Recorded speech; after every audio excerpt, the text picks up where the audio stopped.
Alright, y'all. So, I don't know if y'all noticed or not, but I changed the name of the channel to Carport Garage Drag Racing. It's just easier to tell people than Marsh LT1 Z28 Vert. And plus, you know, when I started the channel, it was just me in the Camaro with the LT1 in it. Now it's my son's car as well that's in the carport. And that's just a carport. It's been boxed in. It's got like a little garage door on it. It's got gravel floor, and I was thinking about putting wood or gravel. It's got gravel in it, but I thought about putting a wood floor in there or concrete. That stuff's just so expensive these days, and this one keeps tearing up, so keep having to spend my money on it. But anyway, today it rained the last few days. Today's Wednesday. We're going to tear that LT1 apart and see what the damage is inside. Hopefully it's not too bad. I thought about doing a 5.3 swap with a turbo, but which would probably be faster if I put a lot of boost to it. But you know, I'd have to buy either, they make special motor mounts just for LS swaps in these cars. A lot of people say, well, you have to get an LSK member and a rack and pinion. That's not true. You just need those motor mounts, which they're like, Hooker makes them. They're like 250 bucks. But you do still need the rack and pinion. So after adding it all up, it'd be like 1,400 bucks just to put a junkyard stock 5.3 in there. And as far as I know, just 2 rods and a piston need replaced. If that's the case, then I'm just going to get 2 rods and a piston. And eventually I think I'll change the cam and make it a turbo car. But right now I just want to tear it apart and see what the damage is first. Plus, that's my buddy Luke's car, and it's got a spun bearing. Hopefully it's just a rod bearing. But if I need another block, I can just use his. I can buy that from him because we're building a motor. If you've seen some of my other videos, we're building a motor for his. It's just taking a long time to build it because it's hard to get parts these days. Alright, I got it up on the engine stand. I'm going to take the valve covers off first, then probably the alternator, rocker arms, push rods.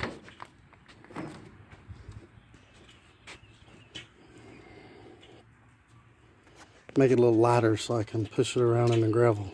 Alright, took the valve covers, rocker arms, and push rods out. Now I'm going to take the alternator off. Then the intake and the lifters. Alright, I got the alternator off and the intake off. And look at that. There's chunks of piston all the way up in here. Big chunks. That's something. Alright, I'm going to take the lifters out and then take the heads off. Look, that wasn't even the cylinder it happened on. It happened on this one. Look, it's all down inside there too. Or maybe that's just dirt. Yeah, that's dirt that fell off the intake. That's the one it happened on. There, number 3. That's the intake. That's the exhaust. Don't look to be no damage from here, but hard to tell from here. What I'll do is I'll pull the head off, and I'm gonna pour some oil down in there while I set the head flat and see if any seep out. Just to test to make sure the valves are still sealing. But let's take the heads off. When you take these heads off, follow the torque sequence. There's a couple different torque sequences I've seen. Middle bolt first, and then you can do a U.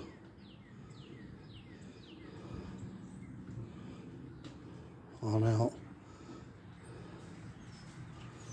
Or you can do a crisscross pattern. This one, this one, this one, this one, this one, this one, this one, this one, this one, so on. But I barely crack them loose on the first pass. And the second pass, I loosen them up. But I do take them off following the torch sequence, especially aluminum heads, because they are easy to warp. So the valves definitely smacked the piston a few times, quite a few times. But that don't mean the head's hurt. But hopefully the head's not hurt. All right, so this is the cylinder where the valves hit the piston. And you can see some marks on there, but I mean, nothing looks bad. Like I said, I'm gonna fill the intake runner up with a little oil, the exhaust port with a little oil, let it sit for a while and see if anything comes out. If nothing comes out, it's good. Now, if it leaks, then it probably warped a valve. Also, these heads can be a little stubborn. Stick a rag down in there so you protect it and kind of just pry up on it a little and wiggle, wiggle, and it'll eventually pop loose. Don't go crazy. You don't want to scar your intake runner up. All right, so took the lifter spider. I call it the spider. There's just 3 bolts here. Lifts right up. Then there's dog bones that keep the lifter straight. You just lift those straight up. And then I took the lifters out. It's kind of hard if your hands are oily. It's kind of hard to get a hold of them if the lifter's oily too. So I just used a magnet. Magnet makes it a lot easier. But look at all that piston material. It made it all the way up here. Also, where that valve smacked the piston, both valves, it looks like. That piston even spun. You can tell by the markings on it. But anyway, sometimes it'll wipe out your cam lobes when it does that. I've had that happen before, but that cam lobe looks good. I can't see that one because it's on the base lobe right now, but we'll definitely check that. Next, I'm going to take the oil pump drive out, and then I'm going to take all this off the front. All right, taking off the water pump, just 6 bolts on each side. Again, I go crisscross. Loosen that one a little, loosen this one a little, loosen that one a little, loosen that one a little, loosen that one a little, loosen that one a little, and then I take it on off. And then we're going to go over the harmonic balancer. A lot of people have trouble with these harmonic balancers, and the reason is these harmonic balancers have a ledge on them. So what people do, they think it's a small block Chevy and they stick something in there thinking it's going to hit the front of the crank, and it doesn't. It hits the ledge on the balancer itself. And you're just fighting against yourself when you do that. You got to stick something down in the hole, and we'll go over that in a minute. All right, water pump's off. So there's little dowel pins that holds on it. Sometimes you got to pry it off of those. Now I'll take the hub off. Mine's got the underdrive pulley, which goes sandwiches between the hub and the, I guess you'd call that the balancer. So these 3 bolts take my hub off and my underdrive pulley. So we're going to do that now.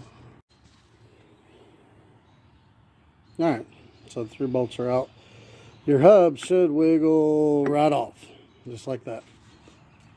And then, if you got this part, unless somebody beats that on, if somebody beats that on and boogers this part up, you'll have a hard time getting it off, and just use a rubber mallet from the back. But this should wiggle right off too. And these 3 bolts, they only go on one way. So whenever you put these on, make sure you line it up. But I think I'm gonna need 2 hands to wiggle this one off. Nope. It's gonna wiggle off for me eventually. Oh, I got it cockeyed. Yeah, I might have to have 2 hands. All right, so those are off. This is a torque head hub. But it's not much different than the stock hub. The stock hub has 3 hoops where the bolts are. So really not a big difference. But I'm going to take that bolt out. Alright, there's the bolt. It's got a big thick washer on it. Mine seems to be stuck. And see how that washer, see the inside of that ledge there? That's part of the hub. And it goes over the front of the crank. So if you stick something down on top of that, like I said, it's part of the hub itself. You're just going to be fighting with yourself, pulling that off. It's not going to come off. You're just going to break tool after tool. Let me show you how to take it off. So this is the best tool I've found that takes these off. I've not tried one of these with the stock hub. Let me go get a stock hub and see if that'll latch onto it. Well, I couldn't find my stock hub. I'm sure it's in there. But I'm not digging through all that right now. It's starting to get dark on me. But anyway, you can use a regular puller, but you have to put something in that hole to push against. Like when I had a regular puller before, I used just a bolt that would fit in there, grade 8 bolt, and I grinded the threads off of it and pushed it in there. One that would fit in the hole, not one that you would screw in, one that would just fit in the hole, big enough to fit in the hole, and I grinded the threads off of it. It's also another thing you can use is a 1/4 inch extension, but I've broke those before. All right, so there, we're going to push on that, and we're going to put the tool right here like that, and that's going to pull that out of there. All right, that big bolt goes in there.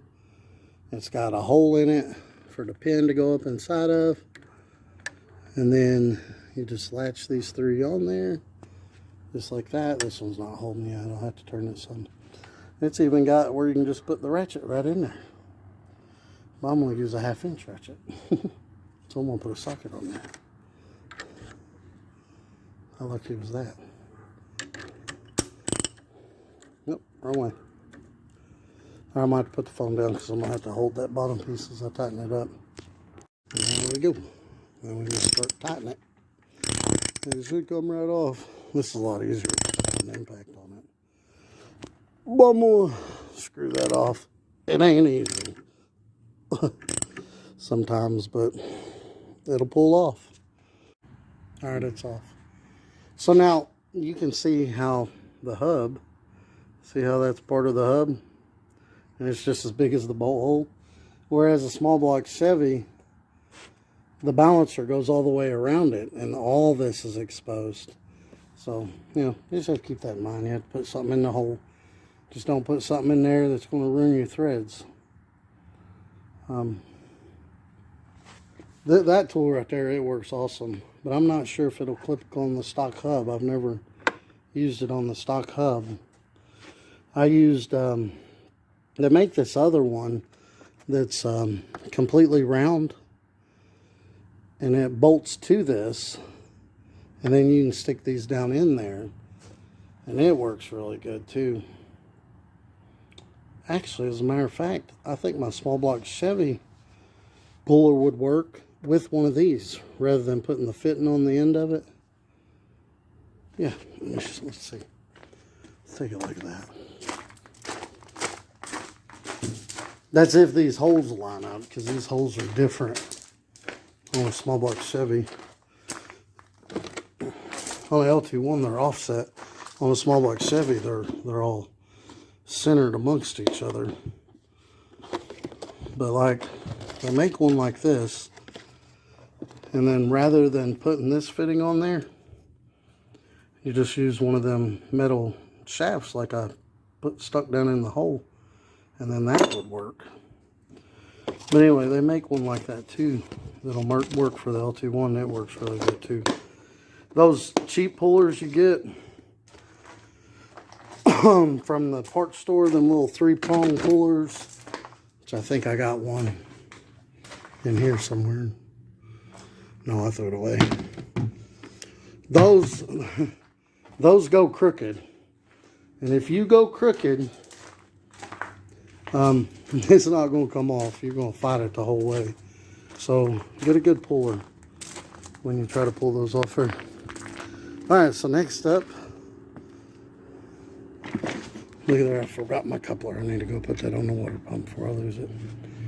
Next up is the Opti, which I have torque head. Same thing. It's held on, well, not the same thing, but it bolts in the same way. 1, 2, 3 bolts. Pulls right off. And then we'll take the timing cover off with the remainder of the bolts. And there you go. 1 bolt, 2 bolt, 3 bolt. Slides right off. Now see the funny looking hole? That one right there. That slotted one. That's the one that goes on the pin for the 95 through 97. Alright. We'll take the timing cover bolts out. Again, those water pump pins hold the timing cover too. And then we'll pull that off. Alright, timing cover's off. Takes a little bit of prying again. It's on these tabs up here. I'm going to roll it over and push this piston out. And look down in there and see what the damage is. And then worry about taking the timing cover and the cam out. I still haven't took that out. That's got to come out before the cam will come out. So yeah, let's flip it over and take this piston out. Now I pulled the piston out. And I don't think them cylinder walls are fixable. They're pretty bad. I mean, those are gouged bad. I mean, it's like that halfway up the cylinder, all the way up to my finger. Right there's a big one. Big old gouge. Yeah. See, if I did that, then I'd have to buy all new pistons and everything. If I bored it out, which it's already at 30, I'm not sure another 30 would fix that. Plus, I'd have to buy all new pistons. I'd have to get it rebalanced. And I bent that rod right there.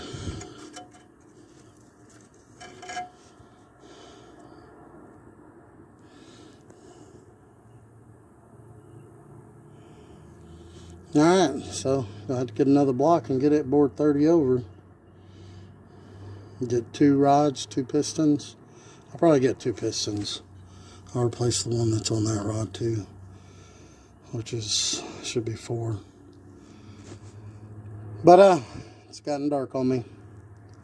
I've been out here about 3 hours messing with this. I take my time. I play fetch with the dog, play on my phone a little, make some videos. But yeah, not good. Y'all can't see how deep those are. They're deep. Yeah, see that one? I was hoping it was just melted piston material, but it's not. Oh yeah, there's a big chunk right there. See if we can get the focus. See how deep that is. So I guess the game plan is to get another block, have it bored 30 over, freeze plugs, cam bearings, gout, clean out the oil galleys, clean it up real good, and get 2 new rods and 2 new, I'm going to get 2 new pistons just because I'm going to replace the piston that's on that bent rod, and yeah, put it back together.